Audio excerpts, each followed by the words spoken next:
करने का अहम लेकर के जो भी कार्य किया जाता है वो बनता है और भोगना पड़ता है।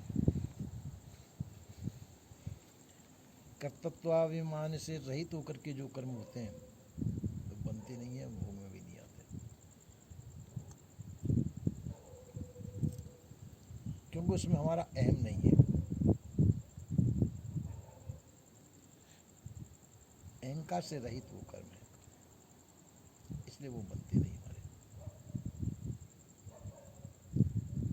अब कहा जाए कि अगर सभी ऐसा कर लें तो किसी कर्म बनेंगे नहीं, सभी ऐसा कर नहीं सकते। ये उच्च कोटि का ज्ञानी होगा वही कर सकता है। कहा भी है कि जो करते हुए सो रहे अकर्मी, ऐसी युक्त बतावे संतो सोई सतगुरु मोह भावे। करे कर्म और रहे अकर्मी, कर्म करता हो और अकर्मी रहे। तो इसका मतलब यही होता है कि अहम भाव से रहित होकर कर्म करता है वो व्यक्ति, उसके अंदर अहम नहीं होता है। हम छोटी छोटी बातों पे अहम ले लेते हैं। थोड़ी सी कोई चित्रकारी कर दी हमने, उसमें हमने अहम ले लिया कि ये मैंने बनाया है, मैं इसका बनाने वाला हूँ, ये अहम आ जाता है। ये काम मैंने किया है, मैं इसका करने वाला हूँ। तो इसी प्रकार से जो अहम ले लिया जाता है, ये अहंकृति को लेकर के जो कर्म किए जाते हैं वो बनते हैं, वो भोगने पड़ते हैं। इसलिए हमको अपने अंतःकरण में रेखा नहीं खींचनी चाहिए। स्वाभाविक रूप से जो कर्म हो गया उसका अहंकार धारण नहीं करना चाहिए, चाहे कर्म अच्छा हो या बुरा, कैसा भी कर्म होता हो, समय पे कर्म हो गया उसमें हमको अहम भाव नहीं देना चाहिए। व्यक्ति अहम भाव को लेकर के कर्मों के बंधन में बंध जाया करता है, अहम भाव के द्वारा पड़ता है। अहम को छोड़ दे तो कर्तृत्वाभिमान नहीं होगा, अहम भाव से रहित होगा, उसके लिए बंधन भी उपस्थित नहीं होगा। अहम भाव से बंधन होता है और अहम से रहित होकर बंधन से मुक्ति होती है। पर ऐसा इसलिए नहीं कर पाते कि क्योंकि हमारे अंदर से अहम निकलता नहीं है। हम अहम को लेकर के, अहम के पोषण के लिए ही कर्म करते हैं, जिससे हमारा अहम का पोषण होता रहे। वही हमारा जीवन है। हमारा जीवन है कि अहम का पोषण करना। लोग वाग हमारी तारीफ करें, वाह जी वाह, बहुत अच्छा किया। हमारे बाप दादों की तारीफ करें, हमारी तारीफ करें, ऐसा जो अपने अंदर भाव है ये दूषित अहम है, और दूषित अहम हमको बनेगा और भोगना पड़ता है इसके कर्म। इसलिए ऐसे दूषित अहम का त्याग करना चाहिए। सहज स्वाभाविक रूप से जो कर्म हो रहे हैं वो हो रहे हैं, और हो भी जाएं जो कर्म, तो उसके अंदर हमारे को मोह नहीं होना चाहिए, कर्मों का मोह त्याग देना चाहिए। जब कर्मों का मोह उत्पन्न हो जाता है तो वो कर्म हमको परेशान करने वाले होते हैं। कर्मों की परेशानी से बचना है तो सब प्रकार का अहम त्यागना होगा आपको, क्योंकि कर्म जो है मोहवश किए हुए कर्म अपने आप ही कोई ना कोई बबूला रचते हैं, वो हमको परेशान करता है। वैसे ही कल्पना जगत में ही देखिए, आप कोई कल्पना कर रहे हैं, दृढ़ भाव से कल्पना कर रहे हैं, और स्वप्न में वह कल्पना बन करके दिखेगी,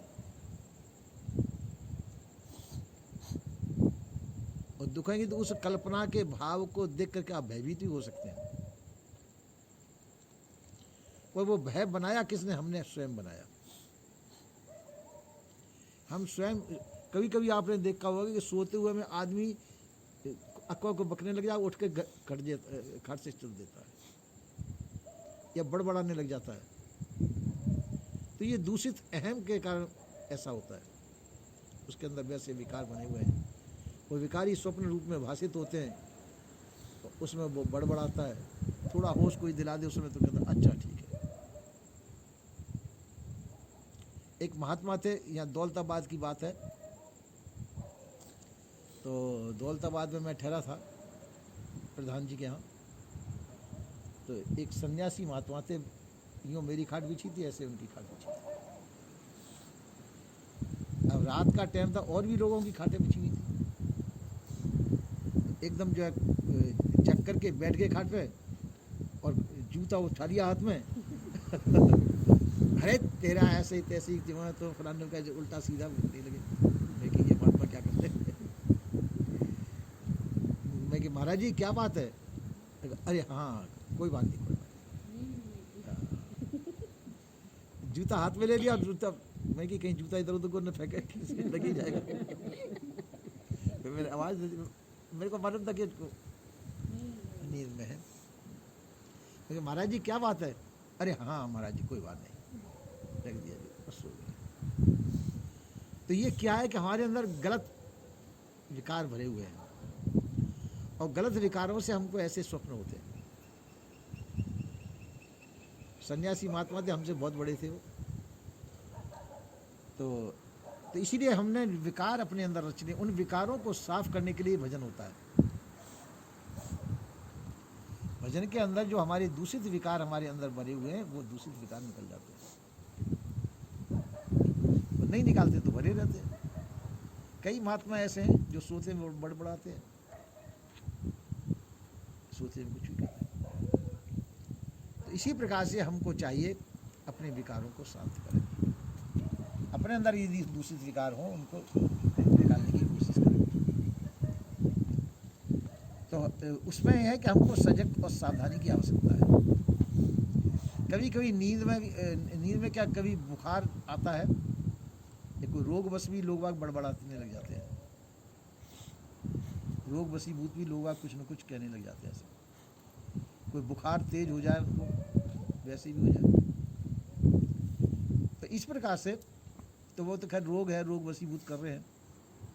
वो जो नित्य ऐसा जिनका भाव उठता हो, तो दूषित अहम के द्वारा अंदर अंतःकरण में भाव भरा हुआ है, उसको समय समय निकालने की कोशिश करनी चाहिए। और वो भी रोग ही माना जाता है, वो भी रोग ही है।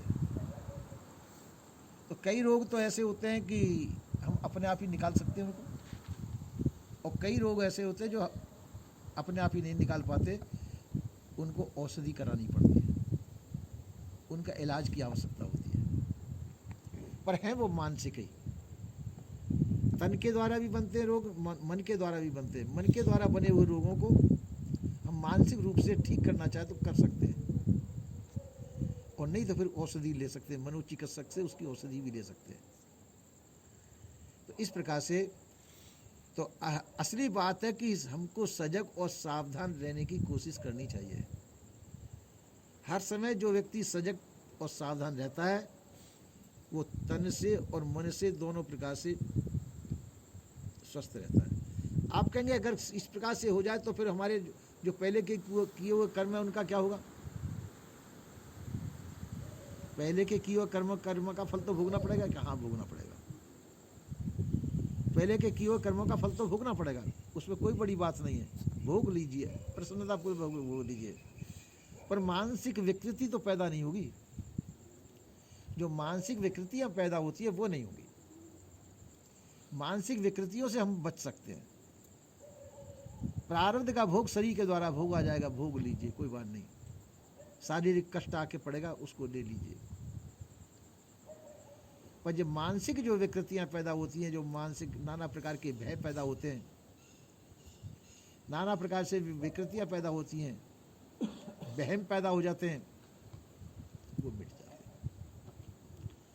तो इसी प्रकार से हमको चाहिए अपना अंतर्निरीक्षण करना चाहिए। हमारे अंतःकरण में कोई कूड़ा करकट ऐसा नहीं है जो हमको भ्रमित करता हो, जो किसी प्रकार से विकार पैदा करता हो, ऐसी बात तो नहीं है। अपना अंतर्निरीक्षण करते रहना चाहिए। अंतर्निरीक्षण करने वाले को, जैसे आपके घर में कोई कूड़ा कबाड़ डला हुआ है, आप घर को देखेंगे अंदर से तो कूड़ा कबाड़ दिखाई दे जाएगा, और यदि देखेंगे ही नहीं तो कूड़ा कबाड़ पड़ा रहेगा। जैसे आपके घर में से कोई बदबू आ रही है अब आपने देखा नहीं है तो वहाँ चूहा मरा हुआ पड़ा, अंधेरा भी है, तो अंधेरे में अरे बदबू काहे के आ रही है। जब आप उसको देखेंगे दीपक लेकर के तो वो चूहा मरा दिखाई दे जाएगा, चूहे को निकाल देंगे। इसी प्रकार से हमारे अंदर भी नाना प्रकार के विकार पैदा होते हैं। किसी किसी के अंदर विकार पैदा हो तो मैं मर जाऊं, पर मरूं क्या, क्यों, ये उनको पता नहीं, क्यों मर जाऊं। ये मानसिक विकार है, मरने का भाव उनके अंदर पैदा हुआ, मैं मर जाऊं बार बार, पर उसका मर क्यों जाऊं, ये उनके पास कोई उत्तर नहीं है। और ये भाव जो अति हो जाता है तो वह व्यक्ति अपनी हत्या कर बैठता है। ये भी प्रारब्ध का संयोग है उसके अंदर भी, और नहीं तो वैसे ही दुखी होता रहेगा। तो इसी प्रकार से मानसिक विकृतियों को दूर करना चाहिए।